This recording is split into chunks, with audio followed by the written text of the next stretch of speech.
ಬರಲಿಲ್ಲ. ಅದು ಯಾರು ಕೇಳೋದು ಕೇಳ್ತಾನೆ ನೀವು. ಅದಕ್ಕೆ ಒಂದು ಡಿಮಾಂಡ್ ಇಟ್ಟಿದ್ದಾರೆ, ತಪ್ಪೇನಿಲ್ಲ. ಎಲ್ಲ ಜಾತಿಯವರು ನಾವು ಮುಖ್ಯಮಂತ್ರಿ ಆಗಬೇಕನ್ನೋ ಡಿಮಾಂಡ್ ಇರುತ್ತೆ.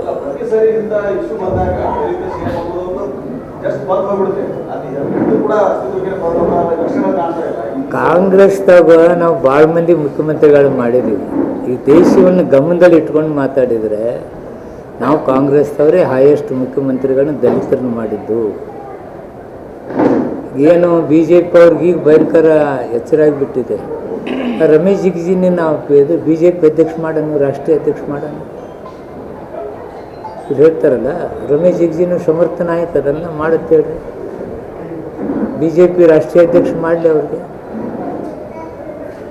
ಅದು ಸಿಸ್ಟಮ್ ಇದೆ, ಆ ಸಿಸ್ಟಮ್ ಪ್ರಕಾರ.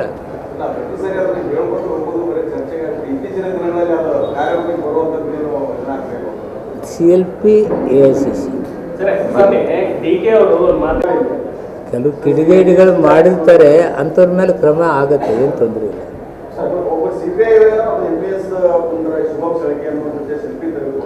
ಅದನ್ನು ಗಮನಿಸ್ತಿದೆ ಸರ್ಕಾರ, ಗಮನಿಸ್ತಾ ಇದೆ, ಅಂಥವ್ರ ಮೇಲೆ ಕ್ರಮ ಆಗುತ್ತೆ, ತೊಂದರೆ ಇಲ್ಲ. ಜಿಲ್ಲೆಯಲ್ಲಿ ಬಹುತೇಕ ಹಳ್ಳಿಗಳಲ್ಲಿ ಸ್ಮಶಾನ ಸಮಸ್ಯೆಗಳಿವೆ.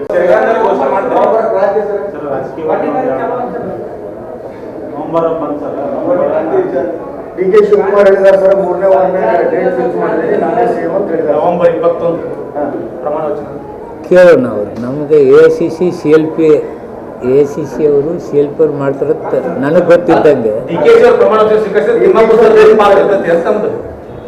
ಇಲ್ಲೇ ಪಾತ್ರಗಳಿರಂಗಿಲ್ಲ. CLPಯಲ್ಲೇ ಹಾಗೂ AICC ಅವ್ರು ಯಾರಿಗೆ ಮಾಡ್ತಾರೆ ಅವ್ರು ಆಗ್ತಾರೆ. ನಾನು ಪಕ್ಷದ ನಿಷ್ಠಾವಂತ ಕಾರ್ಯಕರ್ತ. ನಾನು ಪಕ್ಷ ಹೈಕಮಾಂಡ್ ಏನು ತೀರ್ಮಾನ ತೆಗೆದುಕೊಳ್ತದೆ, CLPಯಲ್ಲಿ ಏನಾಗ್ತದೆ ಅದನ್ನು ನಾನು ಹೋಗ್ತೇನೆ. ನಮ್ಮ ಮುಖ್ಯಮಂತ್ರಿಗಳು ಹೇಳಿದ್ದಾರೆ ಹೈಕಮಾಂಡ್ ತೀರ್ಮಾನವೇ ನಾವು ಅಂತಿಮ ಅಂತಕ್ಕಂಥ ಮಾತಿದೆ. ಇನ್ನೆಲ್ಲಿ ಪ್ರಶ್ನೆ ಇದೆ ಮಾತಾಡೋದು.